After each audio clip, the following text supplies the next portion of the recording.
Viver com longevidade e com saúde é um legado de quem segue as regras. Eu vou apresentar para você as regras. Agora, eu não posso segui-las. Você que tem que seguir.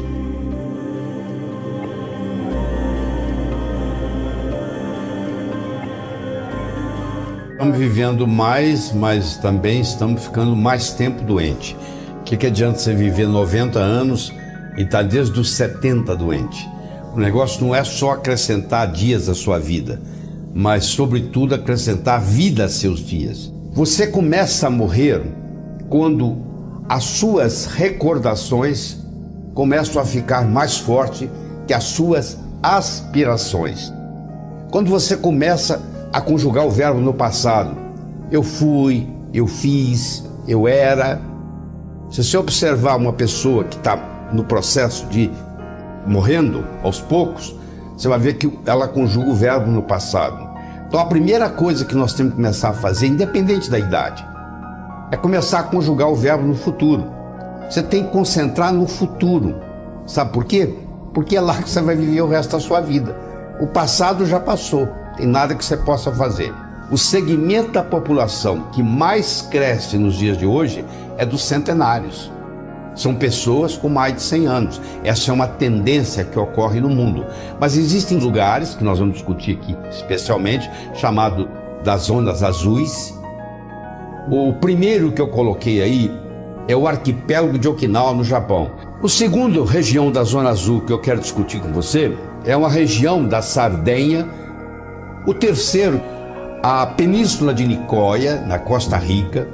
O Vale Vilcabamba, fica no Equador. E no próximo, a ilha de Icária, na Grécia. E finalmente, a cidade de Loma Linda, na Califórnia. Aí você deve estar perguntando, mas é genético? Não, não é genético, porque quem muda daí para outros lugares não vive tanto. Existe alguma coisa no costume aí, que nós vamos ver o que elas têm de especial, o que existe de denominador comum entre esses povos, que é isso que você está procurando, é ter 105, 108, 109 anos de idade e continuar andando de bicicleta, e continuar praticando arte marcial, e continuar em competição intelectual. Não é isso que você está querendo? Então, isso é envelhecer sem ficar velho. Mas isso aí é muito bonito no livro, né? Essas regiões todas. Eu quero saber como que você cria a sua própria zona azul. Primeiro, o perdão não modifica o passado, mas expande o futuro. Você que está aí nos assistindo e que tem um ressentimento no seu coração, ou contra o seu pai, ou contra a sua mãe, eu acho que está na hora de você deixar isso, porque você vai, eu não vou perdoar o meu pai pelo que ele me fez. Onde é que está seu pai? Ele já morreu. Ele vai ficar muito sem dormir essa noite por causa disso. Essa falta de perdão, você que está sofrendo. Então, perdoar, antes de ser um ato de amor, é um ato de inteligência. Só não perdoa quem é burro. Se você não está perdoando seus entes queridos, com quem você... Bom, uma coisa é uma pessoa que não é nada da sua família, que veio e te fez mal. Vai cuidar na vida dela, você vai cuidar na sua. Mas eu estou dizendo os entes queridos da sua família, porque se você tem problema com seu pai, você tem problema com todos os homens que você encontra. Se você tem problema com a sua mãe, você tem problema com todas as mulheres que você encontra. Então você perdoar seu pai, perdoar sua mãe, no fundo, você está perdoando o mundo e você vai viver mais. Então uma coisa que eles descobriram nesse estudo das zonas azuis é que esse pessoal todo, desses lugares todos, não guardavam ressentimento. Próximo, tenha um propósito de vida, que é o Ikigai.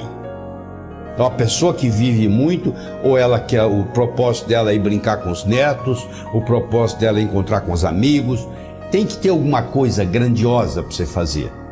Então eu ter esse propósito de vida faz toda a diferença. E eu tenho que, o céu é o limite, eu tenho que aprender a trabalhar com a imaginação. Entre onde eu estou e onde eu quero chegar, existem obstáculos, mas eu posso interpretá-los como obstáculos ou eu posso interpretar como etapas. Como que eu faço essa distinção? Se eu manter o meu foco na minha meta, o que eu encontro entre onde eu estou e a minha meta deixa de ser obstáculo e passa a ser etapas. Então eu tenho que imaginar aquilo que parece impossível hoje, porque aquilo que é impossível Só impossível até que alguém faça. Deixa de ser impossível. Então, se eu consigo imaginar coisas que os outros não conseguem, eu vou conseguir atingir coisas que os outros não atingem. Primeiro, o que é o seu Ikigai? E segundo, o que é o seu Moai? Os japoneses nos ensinam de Okinawa. Uma coisa chama Ikigai. E qual o seu Moai? Saiba escolher os seus amigos, é o Moai. O Sócrates já dizia, diz-me com quem andas e dir-te-ei quem és. Se você está querendo nadar, voar com águias, você não pode morar em terreiro de perus, porque peru não voa. Então você tem que ver o que você está almejando e as pessoas que vão te apoiar. Qual é o grupo de pessoas em volta de você que você compartilha a vida? Como é que é a sua vida familiar? Como é que é o seu ambiente? O quanto que você compartilha? Entendeu? Isso é muito importante. Por exemplo, se você encontra um parceiro ou uma parceira, se você tem alguém que faça isso com você, faz toda a diferença. Você está criando o que se chama de Moai. Entendeu? Alguém está te dando, está estimulando. Um estimula o outro, que estimula o outro, que estimula o outro. Próximo. A lagarta, o casulo e a borboleta têm o mesmo DNA, têm o mesmo genoma, mas têm epigenoma diferente. Eles têm o mesmo DNA, a mesma sequência, tudo igualzinho. E do mesmo modo que aqui está sendo modificado o epigenoma, eu posso modificar a expressão gênica no meu DNA, dependendo, por exemplo, da minha alimentação, dependendo da minha atividade física, dependendo do meu sono reparador, dependendo da quantidade de água que eu bebo. Então tem uma série de fatores, que é multifatorial, que vão para o lado certo ou vão para o lado errado, que eu posso fumar, eu posso beber, e aí vai para o outro lado. Então não adianta você ficar reclamando, aí eu não recebi um bom DNA. Não, você precisa trabalhar bem o DNA que você recebeu. Quando você está jogando baralho, não adianta você ficar reclamando que as cartas que você recebeu são ruins. Você tem que jogar o melhor que você sabe jogar com as cartas que você tem na mão. Então você recebeu um DNA, use a parte de cima, que ele vai expressar as coisas boas e vai inibir as coisas ruins. Seja fisicamente ativo. O que eles descobriram? Eles não vão para a academia levantar peso. Eles não vão andar na esteira. Eles têm uma atividade física o dia inteiro. Eles andam, eles sobem morro, eles descem morro, eles sobem escada, eles descem escada. Eles fazem coisas normais, eles não têm aquela história de ficar lá repetindo. Então é bem diferente a abordagem. Você tem que procurar algo que lhe agrade. Você gosta de caminhar, você vai montar suas caminhadas, mas que ao mesmo tempo seja prazeroso e não tenha sofrimento. Então você tem que estar fisicamente ativo. E nessa atividade física, 4 coisas se destacam. Você tem que ter algum exercício nesse que você faz, que tem uma certa resistência, senão você não vai aguentar a segurar o seu bisneto no colo. Você vai ter que ter uma atividade que lhe dê fôlego, que é a chamada atividade aeróbica. Você vai ter que ter uma certa flexibilidade, senão você não é capaz de pegar o que caiu no chão.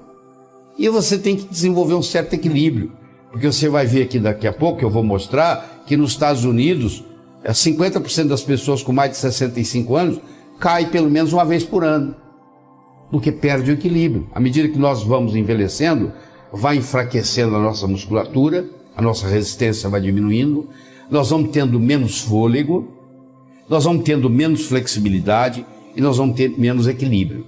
Próximo. Saia da mesa ainda com fome.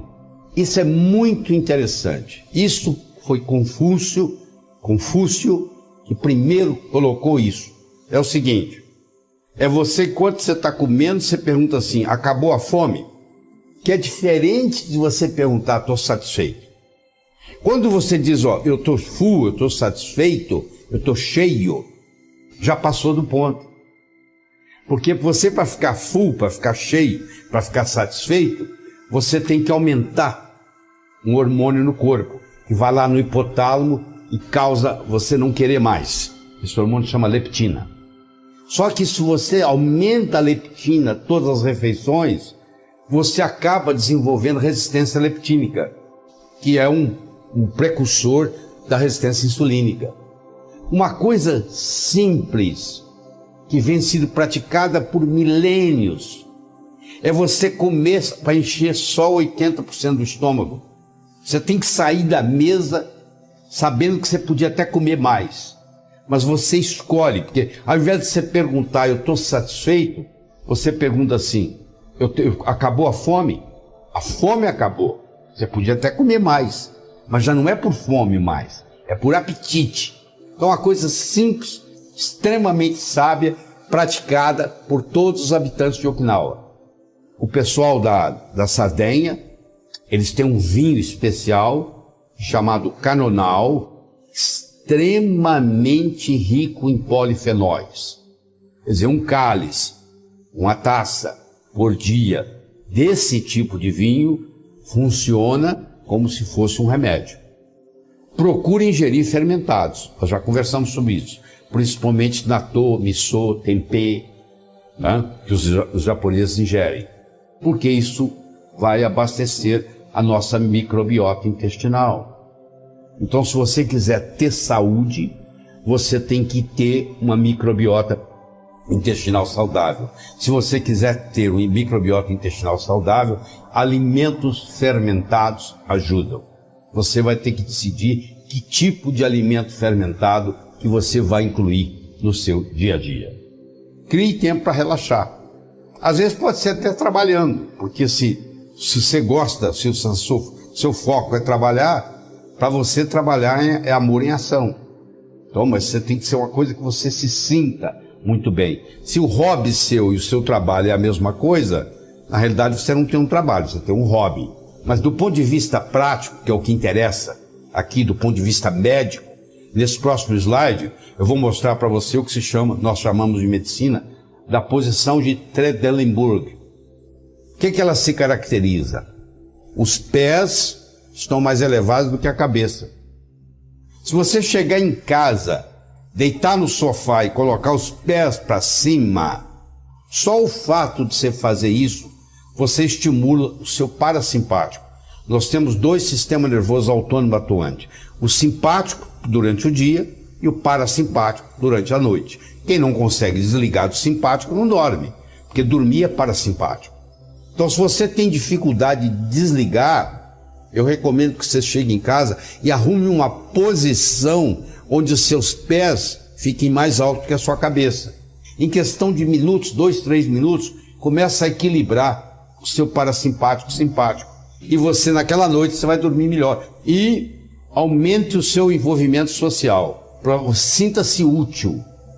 Você, quando coloca a sua cabeça no travesseiro à noite, você tem que perguntar o seguinte: custei mais do que contribuir ou contribuí mais do que custei para o universo?